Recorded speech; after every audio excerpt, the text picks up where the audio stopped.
Welcome to FS 160 DNA and Crime. My name is Steve Lee. I'm the instructor for the course. I'll be introducing myself to you and then jumping into an overview of the course, which will take up the bulk of today's introduction. I'll describe the requirements and grading and all the other information that you got in the green sheet. We will form teams that you'll be working in throughout the semester for small group assignments, and then we'll go into an intro to DNA, why DNA. We'll learn the main uses in forensics, look at the progression and a comparison of the markers, as well as an overview of DNA typing and history. So, a little bit about my background. I have 4 kids. There's 2 up here who are now both in college, Gabe and Sierra. Gabe is actually coming to San Jose. He started this week along with you in the Department of Music here. He's a jazz drummer, and Sierra's at UC San Diego studying psychology. I also have 2 other bonus kids, George and Natalie. They're both 21. This is my wife, Inez, who I get all my credibility from. So yes, I'm a husband and dad to 4. As you know, I'm professor and director of the forensic science programs here at San Jose State. I'm a frequent consultant to biotech and have done some expert witness testimony and criminal casework. I work both at FIU and San Francisco State as an adjunct, and I've mentored dozens of students, both undergraduate research and graduate research students. I'm interested in jazz, music, classic rock, exercise, and eating healthy. All of my work over the 20-some-odd years I've been in forensic DNA has been in DNA.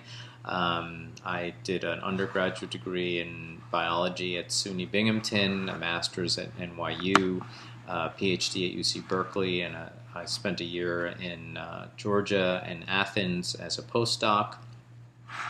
I have taught courses in molecular genetics and chemistry, as well as obviously DNA and crime here.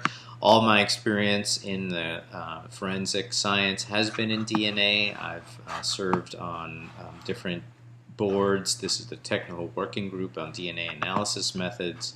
I've been very honored and blessed by different organizations to be a part of their various quality assurance boards or laboratory inspection accreditation boards. And as I mentioned, I've been a witness or a consultant over 3 different states in the area of forensic DNA. Here's the best way to contact me. It's by email, sblee999@gmail.com. I will hold office hours Wednesdays right before class.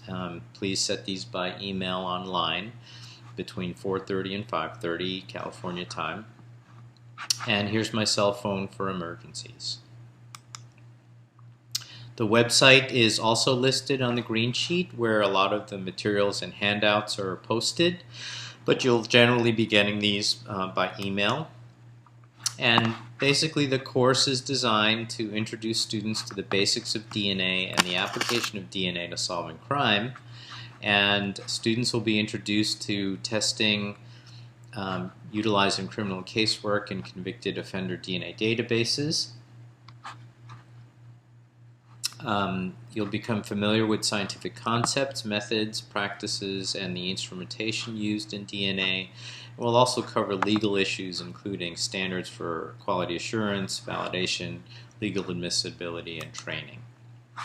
The book is The Fundamentals of Forensic DNA Typing by John Butler, 2010.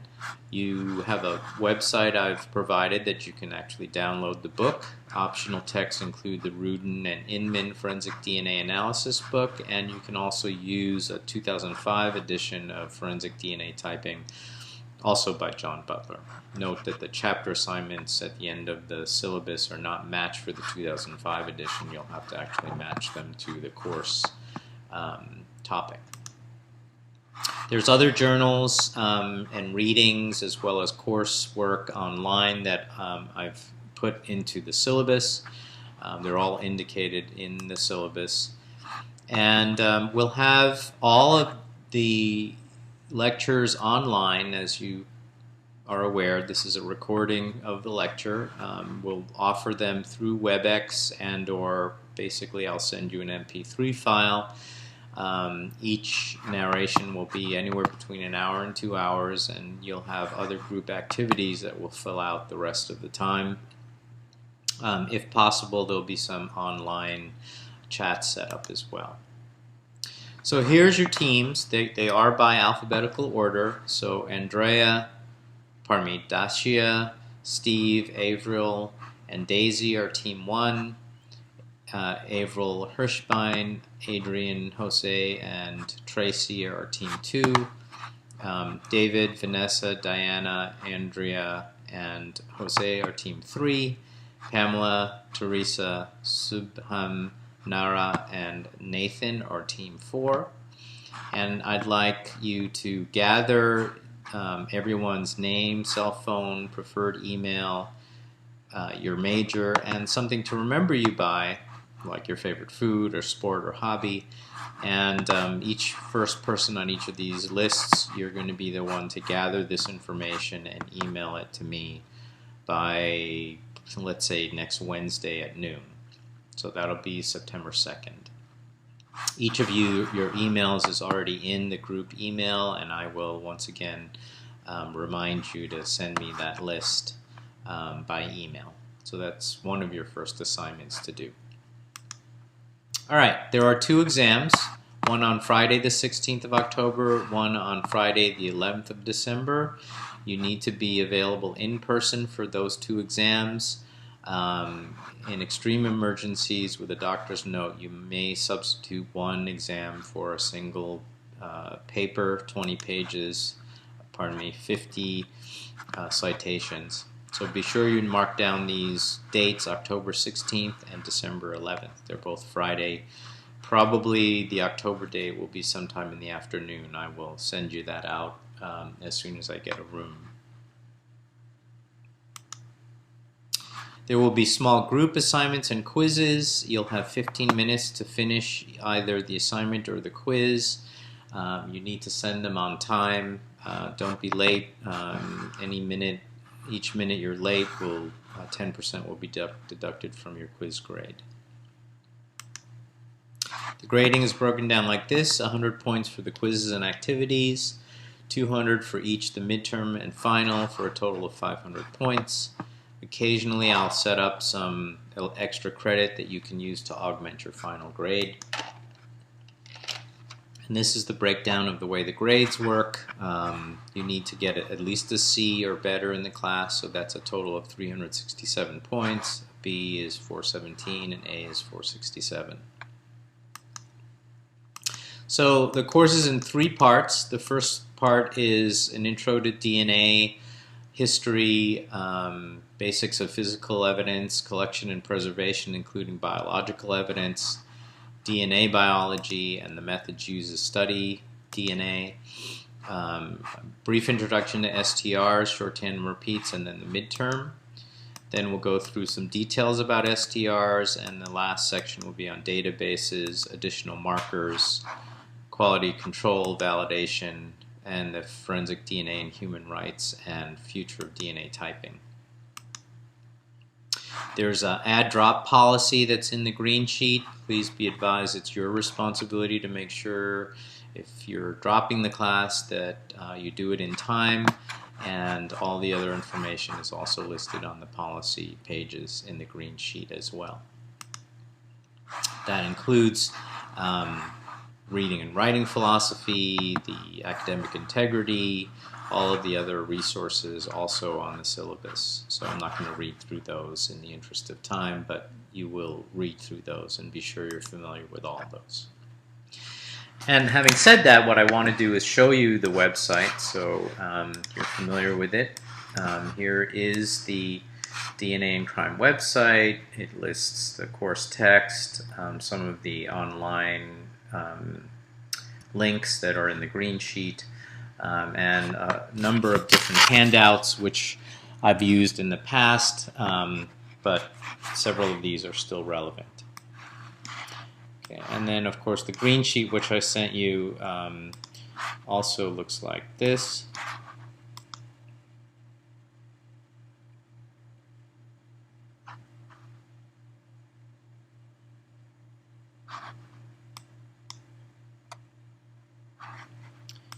And in the last pages, page 9 and 10, are the actual topics for each of the weeks and your assignment. And you see here all the assignments are due at noon the next Wednesday of the following week. So for example, here Butler chapter 1 and 3, and these two links are due on September 2nd at noon. And then of course here Butler chapter 4, and these links are due September 9th. Okay, if there's a holiday, for example, or an exam,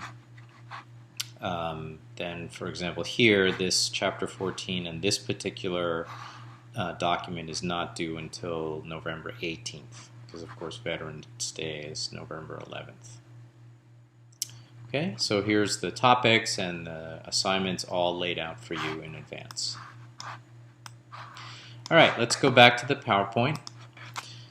In a full-service crime lab, there's several different units: physical science, biology, firearms, document exam, photography, toxicology, and more recently, computer forensics.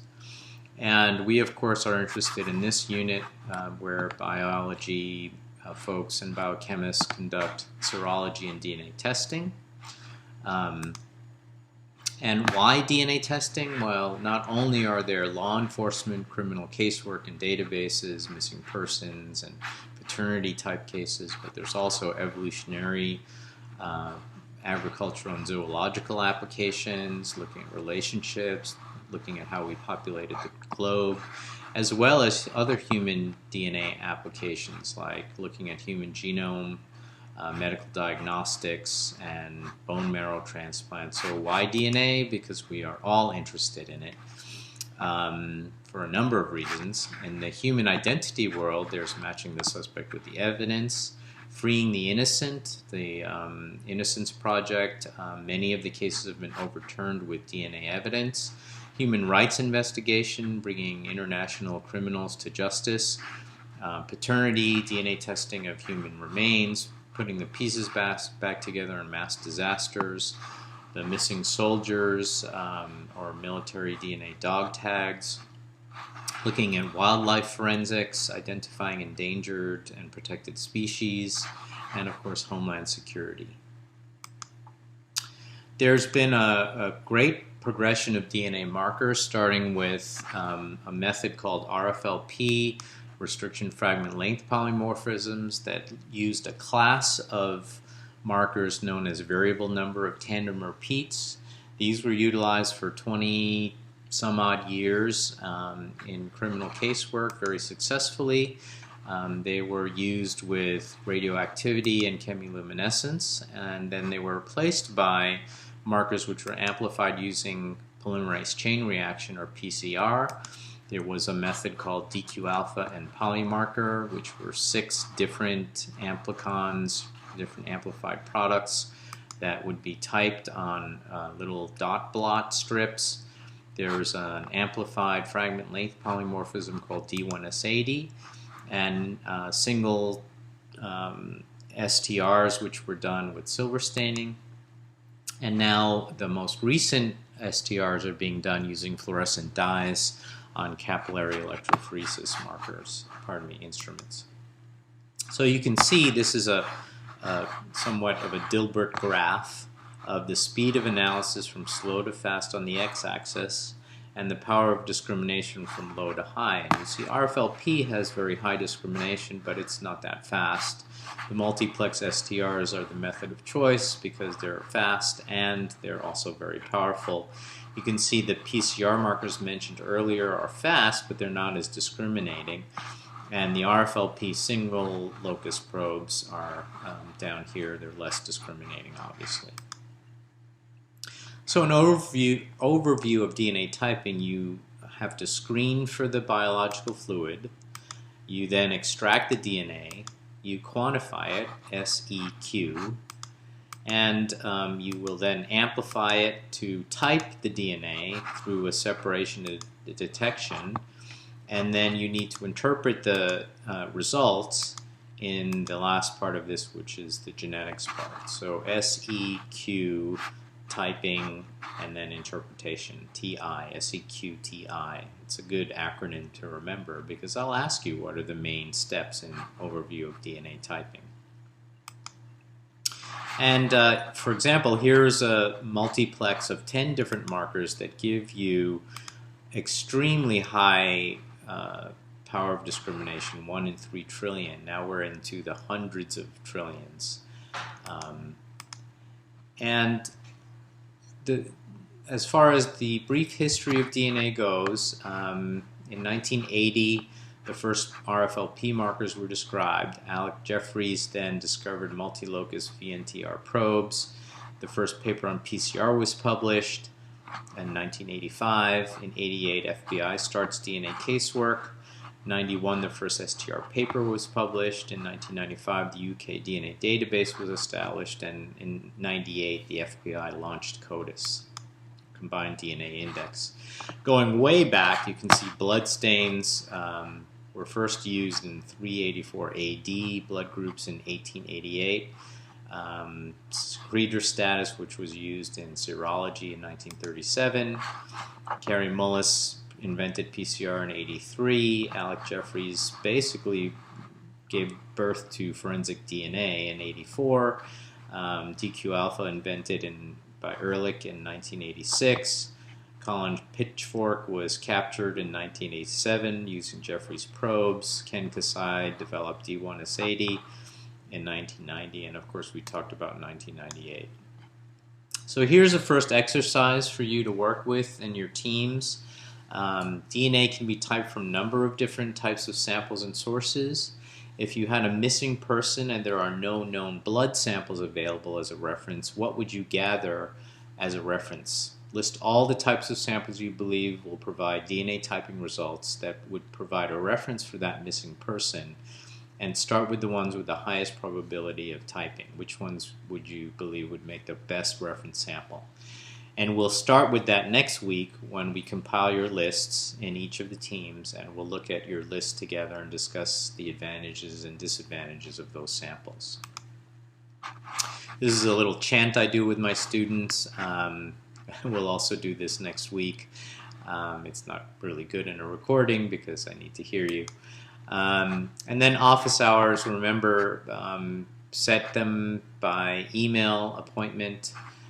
You can review course material with me, show me how hard you're working through looking at your notes, provide some feedback, ask specific questions, and other extra credit may be possible if you set up office appointments. Okay, and then this is just a reiteration of what's in the green sheet. For next time, make sure you read chapter 1 and 3. There are 2 websites that you need to read, and for each of the websites I'd like you to summarize the information in 1 to 3 paragraphs and write 1 question and 1 answer for each website, and send them to me as well by email by Wednesday at noon. That's next Wednesday, 2nd of September. Okay, and that's it for today's lecture. Thank you very much for attending, and go ahead and work in your groups now,